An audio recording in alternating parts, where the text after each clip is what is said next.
She was the typical 3.5-year-old girl that wore bright tutus with sequins, party socks, ballet shoes. She was confident. Every room she walked into, she just brought her own little bit of magic.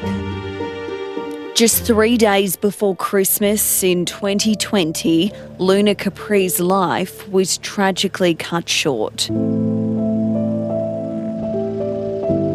The 3-year-old died after she was hit by a car outside her family home on the Gold Coast. It was a soul-destroying event that we've had to deal with for the last 4 years.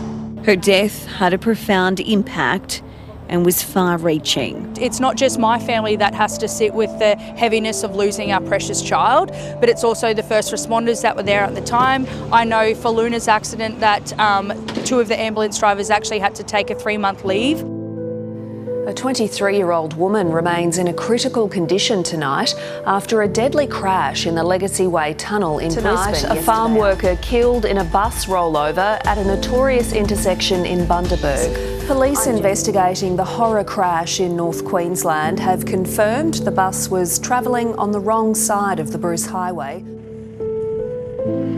Queensland is expected to record its deadliest year in more than a decade, trailing New South Wales in the national road toll. It looks like, based on our current trending, that we might exceed 300 lives lost in a calendar year. The number of fatalities in Brisbane has doubled compared to last year. And what we are seeing is ongoing instances where speed and intoxication are significant causal factors, predominantly in the built-up areas and city spaces.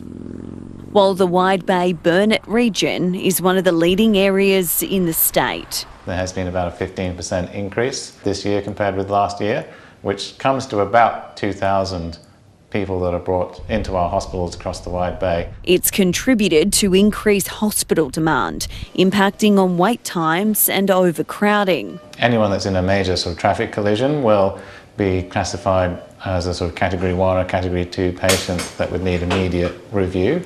The impact that has on the emergency department is that other people that are already waiting will have to wait longer. In some cases, patients require lifelong specialist care. The amount of support and care and how that changes people's lives is people sometimes just don't realise. Based on current trending, police say at least 15 more people will lose their lives on Queensland roads before the end of the year.